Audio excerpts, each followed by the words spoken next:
Hello friends, स्वागत है आपका अपने यूट्यूब चैनल IQ बेसिक में। आज की वीडियो में हम नॉलेज ऑफ ICT देखने वाले हैं, जिसमें हम जिसको हम कहते हैं सूचना एवं प्रौद्योगिकी से रिलेटेड क्वेश्चन कंप्यूटर के ये देखने वाले हैं। और आपके हॉस्टल वार्डन में ये आने वाला भी है इससे। और ये हम जो क्वेश्चन देखने वाले हैं ये मोस्ट एक्सपेक्टेड क्वेश्चन होंगे और ये नॉलेजेबल भी है, क्योंकि वन लाइनर अगर पूछे जाते हैं तो उसमें भी हेल्प करेंगे। और कंप्यूटर के क्वेश्चन अगर कथन निष्कर्ष में भी पूछे जाते हैं तो उसमें भी हेल्प करेंगे, ठीक है। और ये मोस्ट एक्सपेक्टेड क्वेश्चन है, ठीक है। चलिए, अगर आप इस यूट्यूब चैनल पर नए हैं तो प्लीज़ सब्सक्राइब ज़रूर कर लीजिएगा और शेयर भी ज़रूर कर दीजिएगा। चलिए, पहला क्वेश्चन स्टार्ट करते हैं। वीडियो कॉन्फ्रेंसिंग हेतु अनिवार्य डिवाइस कौन सी होती है? तो ये होती है वेबकैम, ठीक है। आपने देखे होंगे जो कंप्यूटर होता है और यहाँ पे जो लगा होता है ना, उसी की बात कर रहा है, वेबकैम। ईमेल का विस्तृत रूप बताना है तो ये होता है इलेक्ट्रॉनिक मेल, इंपॉर्टेंट है, ठीक है। एक्सपेक्टेड ही हैं और सारे क्वेश्चन, ठीक है। और 100 क्वेश्चन हम देखने वाले हैं। ईमेल पते के दो भाग होते हैं, तो कौन कौन से भाग होते हैं? तो एक तो होता है प्रयोगकर्ता का नाम जो उसको यूज़ कर रहा है, और एक होता है डोमेन का नाम, ठीक है, जो हम जिसको भेजने वाले हैं, ठीक है। निःशुल्क ईमेल सेवा प्रदाता है तो एक हॉटमेल, रेडिफमेल तथा याहू। और याद रखेंगे, सर्च इंजन में आपसे पूछा जा सकता है तो सभी को पता होना चाहिए। एक तो होता है गूगल भी पूछ सकता है, याहू के लिए भी याद रखेंगे, और जितने भी वेब ब्राउज़र हो गया जैसे क्रोम हो गया, तो ये सब उसी के अंतर्गत आएंगे, ठीक है, सर्च इंजन के अंतर्गत। तो इनको याद रखेंगे, ठीक है। डिजिटल फाइलें जो ईमेल में संबंध हो सकती हैं, तो डिजिटल फाइलें में क्या क्या ईमेल में संबंध हो सकती है? तो संगीत, डॉक्यूमेंट्स एंड फोटोज़, ठीक है। फाइलें जिन्हें ईमेल अटैचमेंट द्वारा भेजा जा सकता है तो वो होती है टेक्स्ट फाइल को भी भेजा सकता है, ऑडियो फाइल को भी भेजा सकता है, और वीडियो फाइल का, ठीक है। चूँकि ये इंफॉर्मेशन टेक्नोलॉजी से रिलेटेड क्वेश्चन है ICT के, है ना, तो उसी का फुल फॉर्म है हालांकि ICT का। तो हम संचार के जो साधन होंगे उन्हीं के बारे में डिस्कस करेंगे, और ये एक्सपेक्टेड भी हैं बहुत, ठीक है। डाटा का एक वचन बताना तो ये डेटम, ठीक है, इंपॉर्टेंट है। ब्लॉग शब्द जिन दो शब्दों का संयोजन वे क्या होते हैं? तो वेब लॉग, ठीक है। ईरान के कंप्यूटरों में पकड़ा गया स्टक्सनेट वर्म कृमि क्या होता? तो ये नाभिकीय सेंट्रीफ्यूजों को नष्ट करने वाला एक द्वेषपूर्ण प्रोग्राम था, ठीक है। कमांड्स को ले जाने की प्रक्रिया क्या कहलाती है? तो एग्जीक्यूटिंग कहलाती है, ठीक है। कमांड को ले जाने की प्रक्रिया एग्जीक्यूटिंग कहलाती है। नेक्स्ट है, मेन्यू में सूची होती है तो ये होती है कमांड की सूची, ठीक है, कमांड की सूची। वर्चुअल मेमोरी का आकार किस पे निर्भर करता है? तो ये डिस्क स्पेस पर निर्भर करता है, ठीक है। गूगल, अल्टा विस्टा, साइंस डायरेक्ट तथा आर्कुट में सर्च इंजन नहीं है, इंपॉर्टेंट है। ऐसे क्वेश्चन आप लोग को देखने में मिलने वाले। तो गूगल में हम कोई भी चीज़ों को सर्च कर सकते हैं, अल्टा विस्टा में भी कर सकते हैं, साइंस डायरेक्ट में करते हैं, लेकिन जो आर्कुट है ये क्या है? सर्च इंजन नहीं है, ठीक है। इसका राइट आंसर आर्कुट है। अगला है, बाइडू पैकेट्स तथा कुकीज़ में से एक सर्च इंजन नहीं है। तो इसमें नाम से ही पता चल रहा है कि ये बाइडू जो है वो सर्च इंजन नहीं है, बाकी पैकेट्स तथा कुकीज़ हैं। कुकीज़ आपने देखे होंगे, ब्राउज़र में ही एक फीचर होता है जिसमें हमारी सारी हिस्ट्री सेव होकर रहती है कुकीज़ में, है ना। चित्र संदेश निजी बाइट्स इनबॉक्स में रहेगा तो ये कितने दिन रहता है? 30 दिन रहता है, इंपॉर्टेंट क्वेश्चन है। सिम का पूरा स्वरूप में यानी कि पूर्ण रूप बताने इसका तो ये होता है सब्सक्राइबर्स आइडेंटिटी मॉड्यूल, ठीक है, इंपॉर्टेंट है। ICT का तात्पर्य इंफॉर्मेशन एंड कम्युनिकेशन टेक्नोलॉजी, ठीक है, सूचना एवं प्रौद्योगिकी संचार वाला जिसको बोलते हैं, ठीक है। SMS का अर्थ बताना है। तो जो हम SMS करते हैं ना, इसका फुल फॉर्म है शॉर्ट मैसेजिंग सर्विस, ठीक है। किसी अज्ञात अपरिचित द्वारा नेटवर्क के माध्यम से किसी व्यक्ति के कंप्यूटर सिस्टम में प्रवेश, उसकी सहमति के बिना गोपनीय डाटा को जानकारी के साथ हस्तक्षेप करना क्या कहलाता है? तो ये हैकिंग कहलाता है, ठीक है। ये होता है हैकिंग करना, और हैकिंग से बचाने के लिए हम एक इस्तेमाल करते हैं, सभी याद रखेंगे, फायरवॉल का, ठीक है, इंपॉर्टेंट है, फायरवॉल का इस्तेमाल करते हैं। कंप्यूटर हैकर है तो एक व्यक्ति जो व्यक्तिगत लाभ के दूषित इरादों से कंप्यूटर सुरक्षा का पालन नहीं करता, वो कंप्यूटर हैकर कहलाता है। साइबर क्राइम है तो हैकिंग, स्टॉकिंग तथा सर्विस आघात की मनाही, इन चीज़ों को करना ये क्या कहलाता है? साइबर क्राइम ही कहलाता है, ठीक है। अगला देखते हैं, योजना बनाने में प्रयुक्त डाटा यंत्र प्रायः क्या कहा जाता है? तो योजना बनाने के लिए जो डाटा होता है उसको निर्णय विश्लेषण यंत्र, ठीक है। अगला है, कार में लगा हुआ गति मापक यंत्र किसको निरूपित करता है? तो एनालॉग कंप्यूटर। तो जो गति मापने के लिए जो स्पीडोमीटर होता है ना, वो क्या होता है? एक एनालॉग कंप्यूटर होता है जिसमें गति दिखाई जाती है, ठीक है। सबसे कम एक्सेस समय है तो ये होता है कैश मेमोरी का, ठीक है, इंपॉर्टेंट। और जो कैश मेमोरी होती है, अगर पूछेगा निम्न में से कौन सी सबसे तेज़ मेमोरी, तो याद रखेंगे कैश मेमोरी सबसे तेज़ होती है, ठीक है, इम्पोर्टेंट है, ठीक है। अगला है हार्ड डिस्क, डीवीडी, रोम, केस मेमोरी तथा स्टैटिक रैम में सबसे तेज़ मेमोरी क्या होगी? Case memory. देखो तो याद रखेंगे, इम्पोर्टेंट है, मैंने अभी बताया, ठीक है। लिखित प्रोग्राम जिसके कारण कंप्यूटर वांछित तरीके से कार्य करते हैं क्या कहलाता है? तो वो सॉफ्टवेयर। सॉफ्टवेयर के माध्यम से हम लिखित प्रोग्राम को अच्छे से तैयार भी कर सकते हैं। कंप्यूटर प्रोग्रामों के लिए दूसरा नाम क्या होता है? तो कंप्यूटर सॉफ्टवेयर, ठीक है। अगला है input unit, output unit, memory unit तथा बेसिक यूनिट में कंप्यूटर का घटक या भाग नहीं है। तो सभी को पता होगा बेसिक यूनिट। इनपुट यूनिट में क्या क्या आता है? जैसे हम प्रिंटर से टाइप करते हैं, इनपुट करना। आउटपुट में हो क्या हो गया? कीबोर्ड से टाइप करते हैं, वो इनपुट हो गया। आउटपुट में हम प्रिंटर से कोई चीज़ प्राप्त कर रहे हैं, वो आउटपुट हो जाएगा। मेमोरी यूनिट तो पता ही होगा, लेकिन जो बेसिक यूनिट होता है वो कंप्यूटर का एक भाग नहीं होता है, ठीक है। माइक्रोसॉफ्ट है तो ये सॉफ्टवेयर विकास करने वाली एक संस्था है, सभी को पता होगा। आईबीएम भी पूछता है तो इसको भी याद रखेंगे, ये कहाँ की कंपनी है? आईबीएम कंप्यूटर से रिलेटेड है, अमेरिका की, ठीक है। विप्रो कंपनी के प्रमुख कौन है? तो अजीम प्रेमजी। इंपॉर्टेंट है, पूछा भी जा सकता है आपसे। भारत की सबसे बड़ी e commerce company M junction, ठीक है, एम जंक्शन। नेक्स्ट क्वेश्चन देखते हैं। स्काई ड्राइव क्लाउडिंग कंप्यूटिंग सेवा किसकी? तो ये माइक्रोसॉफ्ट की। आपने देखे होंगे अपने भी मोबाइल में भी शो करता है क्लाउड की, कंप्यूटर में भी शो करता है क्लाउड कंप्यूटिंग। ये किसकी सेवा है? तो ये माइक्रोसॉफ्ट की, ठीक है, इंपॉर्टेंट है। कभी कभी समाचारों में दिखने वाला प्रोजेक्ट लून, ये किससे संबंधित है? तो बेतार संचार प्रौद्योगिकी से, यानी कि जिसको हम एक प्रकार का वाईफाई टाइप का बोल सकते हैं, ठीक है। आईबीएम का पूर्ण रूप बताना है तो इंटरनेशनल बिजनेस मशीन, अमेरिका की कंपनी, मैंने अभी बताया था, इंपॉर्टेंट है। इंपॉर्टेंट एक और क्वेश्चन है कि HTML का विस्तृत रूप बताना है। आपने देखे होंगे जब हम कोई भी चीज़ सर्च करते हैं तो एक इस टाइप का लिख कर आता है, और फिर आपने ये भी देखे होंगे HTML, एक तो HTTP भी देखे होंगे और एक HTML। तो इसका पूर्ण रूप आपको पता होना बहुत ज़रूरी है। तो HTML का जो होता है पूर्ण रूप वो होता है हाइपर टेक्स्ट मार्कअप लैंग्वेज, सभी याद रख लेंगे, ठीक है। और ये जो होता है हाइपर टेक्स्ट ट्रांसफ़र प्रोटोकॉल, तो HTTP का फुल फॉर्म होता है हाइपर टेक्स्ट ट्रांसफ़र प्रोटोकॉल, और HTML का होता है हाइपर टेक्स्ट मार्कअप लैंग्वेज, ठीक है, इंपॉर्टेंट है, याद रखेंगे। यूआरएल जिसमें हम सर्च करते हैं, आपने एक देखे होंगे एक पट्टा रहता है जिसमें गूगल लिखा रहता है, तो यहाँ जो हम सर्च करते हैं ना यूआरएल होता है, तो उसी को हम क्या कहते हैं? उसको full form uniform resource locator, ठीक है, इंपॉर्टेंट है और मोस्ट आईएमपी भी है, ठीक है। ये देखो मैंने अभी बताया था HTTP का full form file transfer protocol, ठीक है। SMPC का विस्तृत रूप बताना है, यानी कि फुल फॉर्म SMPS का, तो ये होता है स्विच्ड मोड पावर सप्लाई, ठीक है। यूपीएस आपको पता होना चाहिए, यूपीएस का भी फुल फॉर्म पूछा जा सकता है, तो ये होता है अनइंटरप्टेड पावर सप्लाई, ठीक है, इंपॉर्टेंट है। अगला है फ्लैश मेमोरी के बारे में सही कथन नहीं है, तो यह सामान्य यांत्रिक डिस्क ड्राइव से अत्यधिक सस्ता होता है, तो ये गलत है, याद रखेंगे। फ्लैश मेमोरी जो होता है वो महंगा होता है, ठीक है, याद रखेंगे। एक कंपनी के कर्मचारियों द्वारा एक ही स्थान में उपयोग किए जाने वाले अनन्य रूप से निजी नेटवर्क का वर्गीकरण होता है, तो ये होता है लोकल एरिया नेटवर्क, ठीक है, लोकल एरिया नेटवर्क, जिसको हम क्या कहते हैं? लैन। और वैन को भी याद रखेंगे, वैन वाइड एरिया नेटवर्क, ठीक है, याद रखेंगे, इंपॉर्टेंट है। अगला है एक कंपनी के कर्मचारी द्वारा एक स्थान से में उपयोग किए जाने वाले अन्य रूप से निजी नेटवर्क क्या कहते हैं? लोकल एरिया नेटवर्क, ये तो अभी पढ़ चुके थे, ठीक है। लैन का तात्पर्य होता है लोकल एरिया नेटवर्क, इसके फुल फॉर्म पूछने की भी चांस है, ठीक है, याद रखेंगे। एक डेटाबेस फील्ड में क्या होता है? तो जानकारी की एक श्रेणी होती है, यानी कि जो डेटाबेस होता है उसमें हम विभिन्न प्रकार की जानकारियों को सेव करके रखते हैं।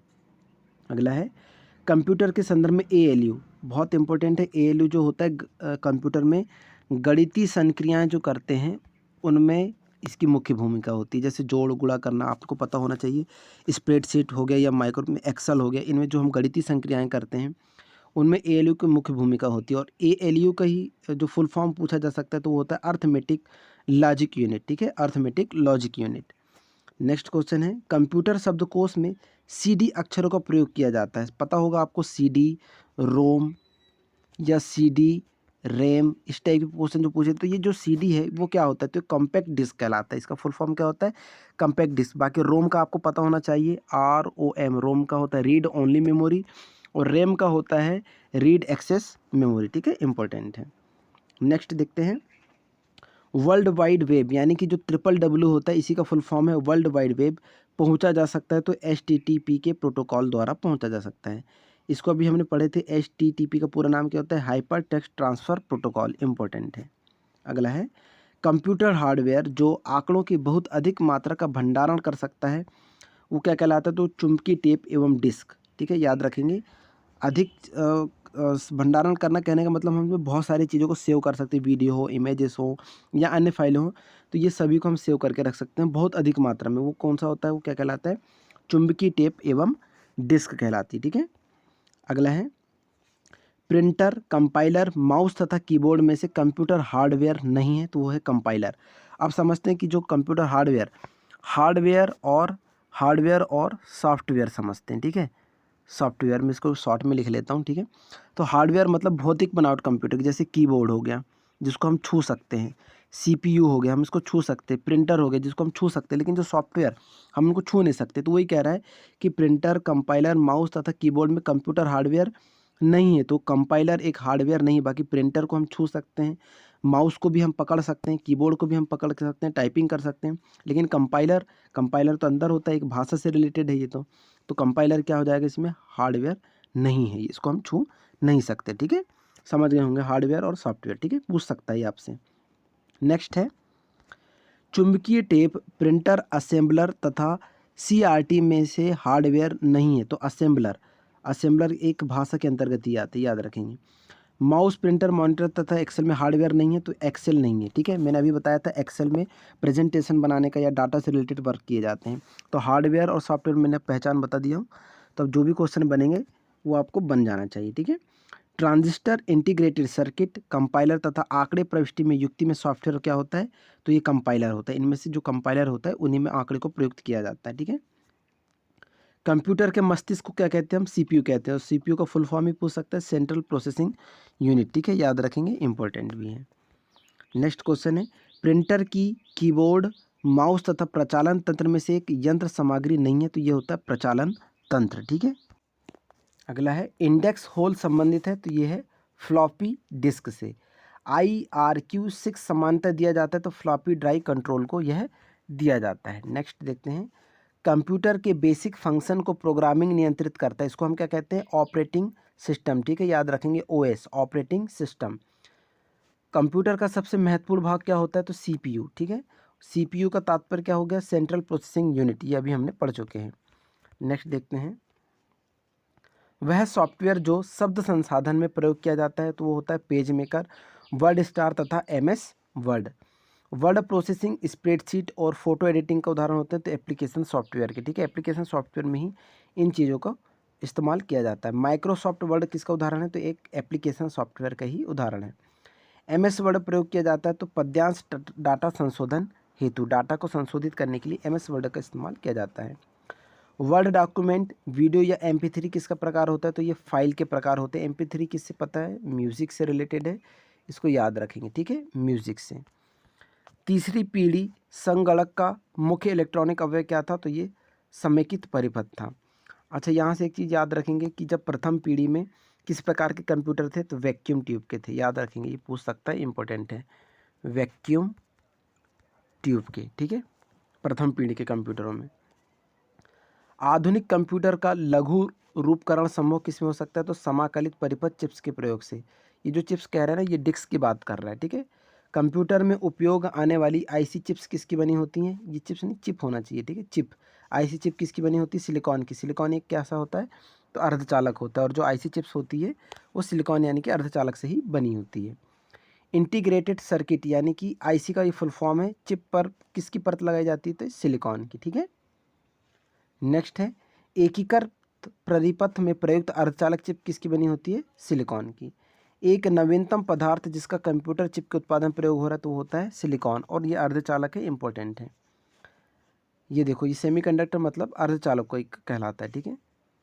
IC के वर्गीकरण का आधार क्या होता है? तो ट्रांजिस्टरों की संख्या, इंपॉर्टेंट है। नेक्स्ट देखते हैं वह युक्ति जिसके द्वारा आंकड़ों को टेलीफोन के माध्यम से बाइनरी सिग्नलों की सहायता से भेजा जाता है, तो क्या कहलाता है? मॉडेम कहलाता है, ठीक है, मॉड्यूलेटर जिसको बोलते हैं, मॉडेम। टेलीफोन लाइन की सहायता से विश्व भर के कंप्यूटर के मध्य आंकड़ों यानी कि डाटा का आदान प्रदान करने के वास्ते आवश्यक क्या होता है? तो ये होता है मॉडेम, इंपॉर्टेंट है, याद रखेंगे, ठीक है। माइक्रो कंप्यूटर को टेलीफोन से कौन जोड़ता है? मॉडेम। इंपॉर्टेंट है ये भी। अगला है,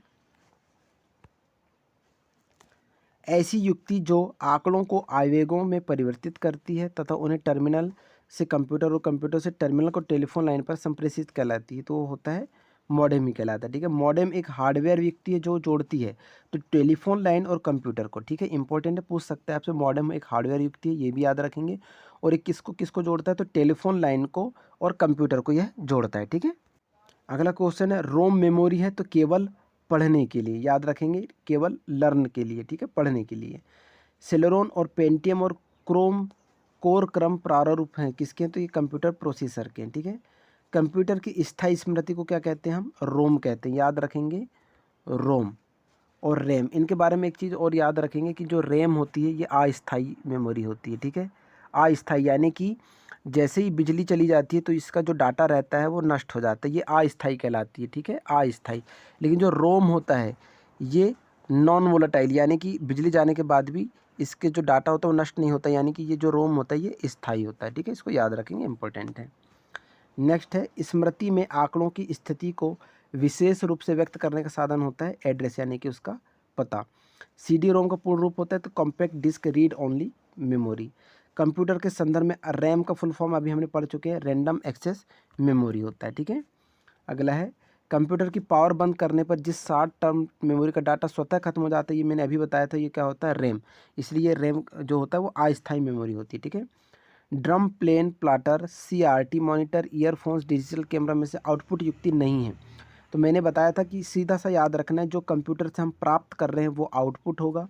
जैसे प्रिंटर से हम कोई भी चीज़ स्कैन करके बाहर निकाल रहे हैं वो आउटपुट, और जो कंप्यूटर में हम कीबोर्ड द्वारा हो गया या किसी अन्य उपकरण द्वारा हम उसमें जो प्रवेश कराते हैं वो होता है इनपुट। ठीक है, तो आउटपुट इनपुट डिवाइसेस आपको याद रखना है। तो डिजिटल कैमरा जो होगा एक आउटपुट डिवाइस नहीं है, ये इनपुट डिवाइस है। ठीक है, नेक्स्ट देखते हैं, वर्ड प्रोसेसर स्प्रेडशीट का उदाहरण है। एप्लीकेशन सॉफ्टवेयर के एक्सेल स्प्रेडशीट की मूल इकाई जहां पर डाटा एंट्री की जाती है क्या कहलाता है? सेल कहलाता है। कोबोल है, कोबोल एक कंप्यूटरीकृत भाषा है, इंपॉर्टेंट है, पूछने जाने के चांस भी हैं, याद रखेंगे। ओरेकल क्या है? तो एक डाटा सॉफ्टवेयर है। बेसिक ये भी भाषा है। सी फास्ट तथा फोर्ट्रेन इंपॉर्टेंट है। फोर्ट्रेन एक वाणिज्यिक वैज्ञानिक भाषा है, याद रखेंगे। में से कंप्यूटर की भाषा नहीं है, तो जो फास्ट है ये कंप्यूटर की भाषा नहीं है, लेकिन जो बेसिक, सी और जो फोर्ट्रेन है ये कंप्यूटर की भाषा हैं, याद रखेंगे। ठीक है, जावा, सी प्लस प्लस, रोम तथा पास्कल में से कंप्यूटर की भाषा नहीं है।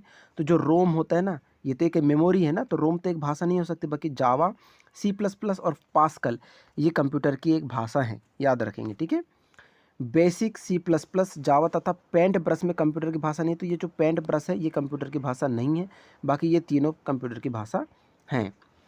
अब बेसिक, कोबोल और फोर्ट्रान तथा पास्कल में वैज्ञानिक कंप्यूटर कौन सी भाषा, मैंने अभी बताया था, ये है फोर्ट्रान, इंपॉर्टेंट है। तो वैज्ञानिक कंप्यूटर भाषा क्या होती है?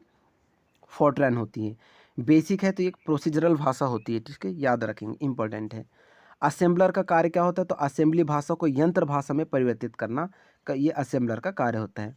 भाषा जिसे कंप्यूटर समझता है व निष्पादित करता है वो क्या कहलाता है? तो मशीनी भाषा। तो आपसे क्वेश्चन पूछ सकता है कंप्यूटर किस भाषा को समझता है? तो हमेशा मशीन लैंग्वेज को ही समझता है। ठीक है, यदि किसी के डोमेन नेम आखिरी में edu.us है तो ये क्या होता है? तो edu तो आपको पता होना चाहिए, एक शैक्षणिक संस्था होगी। तो यूएस अमेरिका में एक शैक्षणिक संस्था है ये। ठीक है, किसी संगठन की वेबसाइट का डॉट कॉम किसको प्रदर्शित करता है? तो कॉमर्शियल, यानी कि वो वाणिज्यिक जो वेबसाइट है वो वाणिज्यिकता को दर्शाता है, यानी कि वो घरेलू या जितने भी वाणिज्यिक इकाई से रिलेटेड होते हैं उसको दर्शाता है। डॉट कॉम यानी कि कॉमर्शियल को दर्शाता है, याद रखेंगे। ठीक है, वैलिड यानी कि वैध डोमेन नेम एक्सटेंशन क्या होते हैं? तो .com, .gov तथा .net। आपने हमेशा देखे होंगे किसी वेबसाइट में .in लगता है, किसी में .com दर्शा रहता है, या किसी में .net दर्शाता है, .gov दर्शाता है, तो ये गवर्नमेंट की इकाई हो गई। कॉम जो हो गया वो कॉमर्शियल हो गया, गवर्नमेंट का हो गया, ये नेट अलग के हो गई, तो ये इस टाइप की चीज़ें हैं ये। ठीक है, तो वही बताना था इसमें, तो याद रखेंगे। ठीक है, .com जो होगा वो कॉमर्शियल को दर्शाता है, वाणिज्यिक को। सिग्नल की शक्ति या स्ट्रेंथ कम हुए बिना नेटवर्क की लंबाई बढ़ाने के लिए हम किसका उपयोग करते हैं? तो रिपीटर का। ठीक है, इंपॉर्टेंट है। तो ये रहे आज के हमारे आईसीटी से रिलेटेड एक्सपेक्टेड क्वेश्चन, अति संभावित कैटेगरी में है ये 100 क्वेश्चन। आई होप आप लोगों की वीडियो बहुत पसंद आएगा, तो प्लीज़ सब्सक्राइब, लाइक, शेयर जरूर कर दीजिएगा। और इसके PDF के लिए आप टेलीग्राम चैनल से भी जुड़ सकते हैं, वहाँ से आपको टेलीग्राम चैनल से ही PDF भी प्राप्त हो जाएगा। तब तक के लिए थैंक यू सो मच। मिलते हैं नेक्स्ट वीडियो में। धन्यवाद।